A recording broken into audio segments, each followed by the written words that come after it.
이재명 대표가 검찰 소환을 당해서 갔지요. 출두를 했지요. 검찰에 가서 수사받고 나왔습니다. 근데 수사받은 내용은 별로 얘기가 안 되고, 이분이 들어가기 전에, 수사받기 전에 한 내용, 그 성명서 발표한 거, 그거 보셨죠? 그거 잠깐 우리 수다 떨고 지나갈까요? 그게 우리 사회에 어떤 의미를 가지는가?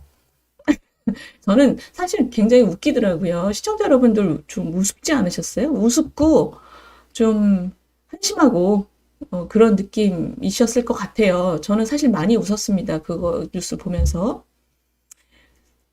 일단 우리가 야당 대표쯤 되면 소환되면 좀 의연하게 어깨 펴고 가서 성실하게 수사받겠습니다. 무리를 일으켜서 죄송합니다. 이게 지금 공식적인 거잖아요? 응? 야당 대표쯤 되면 그 정도는 해야죠, 당연히. 근데 의연하게 가서 어깨 피고 가서 제가 잘못한 것이 없더라도 무리를 일으켜서 죄송하고 수사를 성실히 받아서 밝히겠습니다. 이래야 하는데 줄줄이 달고 갔어요. 당 지도부를 다 달고 갔어요. 당 지도부를 다 달고 가고 그다음에 자기랑 친한 의원들 한 40명 이 다 같이 갔습니다. 얼마나 찌질해요, 세상에. 어? 검찰 앞에 가서 그 수십 명의 의원들을 당 지도부를 다 끌고 간다는 것이 저는 정말 상상하기 어렵습니다. 자기 당을 검찰 출두 대상으로 끌어내리는 거잖아요.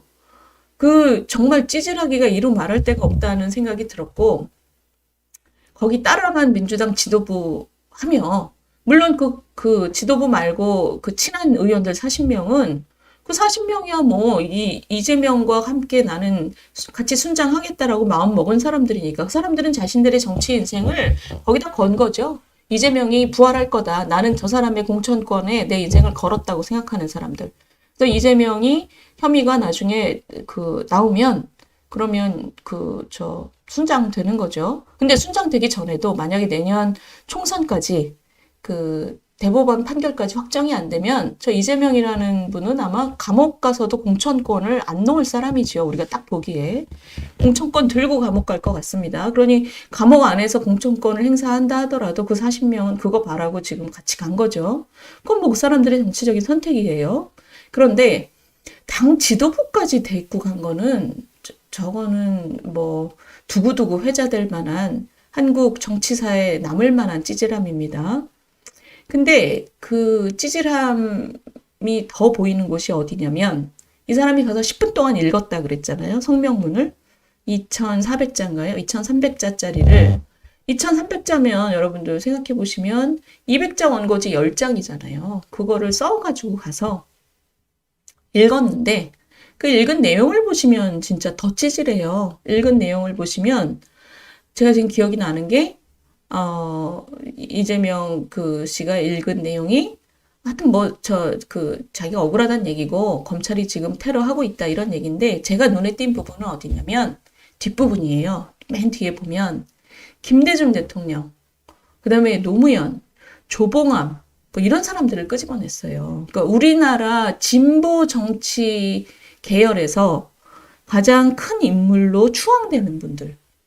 그러니까 뭐 저는 제가 이제 보수 정치인이지만 김대중 대통령이나 조봉암 장관에 대해서는 저도 존경심을 갖고 있습니다. 우리 토지개혁을 이승만 대통령하고 손을 합쳐서 토지개혁을 했죠. 우리 농림부 장관 하셨던 진보 정치인 해방공간에 있었던 조봉암 장관. 그런 분들은 저는 한국 경제 발전을 위해서도 굉장히 중요한 역할을 했다고 생각을 하고 큰 인물들이죠. 김대중 대통령도. 근데 이분이 그런 사람들을 막 언급을 했어요. 언급을 하면서 자기가 정치범인 것처럼. 아니, 지금 5천만 국민이 다 보고 있는데 저분은 지금 정치범, 사상범이 아니잖아요. 개인 비리입니다. 지금 뇌물죄로 수사받고 있는 거예요. 뇌물죄로 수사받는 사람이 거기 가서 김대중, 노무현, 뭐 조봉암 이런 앞선 정치인들 이름을 갖다 쓰고 특히 노무현 대통령은 제 기억에 피아제 시계는 팩트잖아요. 그거 뇌물 받은 거잖아요, 그죠? 그거 뭐 논두렁에 버렸는지 어디다 버렸는지 이게 뭐 좀 수치감을 일으키는 불확실한 점이지만 어디다 버렸는지는 우리가 알 수 없지만 행방을 알 수 없지만 어쨌든 피아제 시계를 받은 거잖아요. 그럼 뭐 그 사람을 거기다가 갖다 대는 게 이재명이라는 분이 무슨 생각을 했는지 모르겠는데 이 뻔한 심리죠. 진보 정치 계열에서 가장 존경받는 사람들, 김대중, 노무현, 조봉암 이런 사람들을 갖다 대면서 자기가 억울하게 핍박받는 사상범인 것처럼 정치적인 이유로 핍박받는 것처럼.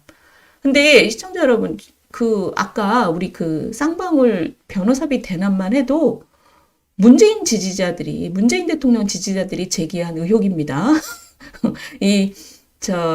FC하고도 그렇고, 대장동도 그렇고, 이 모든 의혹이 문재인 대통령 치하에서 제기된 의혹입니다. 근데 이 사람이 지금 마치 자기가 정치범인 것처럼, 정치적인 이유로 핍박받는 것처럼 얘기하는 것은 코미디죠. 진짜. 저 어처구니가 없습니다. 근데 지금 재밌는 것은 또 뭐냐면, 그 과정이 보도가 다 됐잖아요. 과정이 보도가 되면서, 한겨레, 경향, 이런 진보 언론들, 자칭 진보 언론들은 그분의 성명을 다 전문으로 실었습니다. 그래서 우리에게 또 웃을 기회를 주시고, 그러고 재밌는 게 뭐냐면, 이 중앙일보 기사예요. 제가 이게 라디오로 쓰기 전에 중앙일보 기사를 소개를 해드릴게요. 시시각각이라는 기사인데, 중앙일보 칼럼 중에서 칼럼 제목이 뭐냐면 개딸은 없었다라는 칼럼입니다. 이 개딸은 없었다라는 칼럼이 왜 재밌냐면 저도 사실 비슷한 고민을 했었거든요. 시청자 여러분들도 아마 그렇게 생각하셨을 거예요. 도대체 개딸의 정체가 뭐냐이죠. 그래서 기억나시죠? 개딸이란 말이 왜 생겼는지? 개딸이라는 말은 뭐죠? 응답하라라는 드라마에서 굉장히 발칙한 발랄한 버르장머리 없고 귀여운 딸내미를 보고 우리 아버지가 그 사람 이름이 뭐지? 성동일 씨죠. 성동일이라는 배우가 자기 딸내미한테 그 얘기를 하는 거죠. 이 개딸아 이렇게 얘기를 하는 거예요.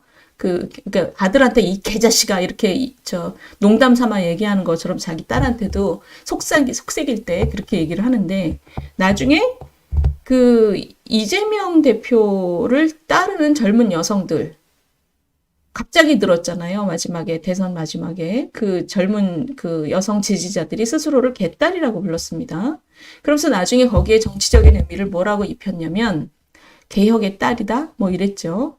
근데 저희 같은 사람들, 우리 사회 기성세대들이 볼 때는 상대적으로 멀쩡한 사람들이 볼 때는 저렇게 지금 개인 비리 혐의가 가득한 정치 지도자를 왜 젊은 사람들이 계속 따르는가이죠. 젊은 사람들이 저런 팬덤 정치에 매몰돼서 개인 비리 의혹에서도 계속 저런 정치 지도자를 계속 따른다면 우리 사회의 앞날은 어두운 게 아닌가라는 걱정들을 많이 했습니다. 왜냐하면 시청자 여러분들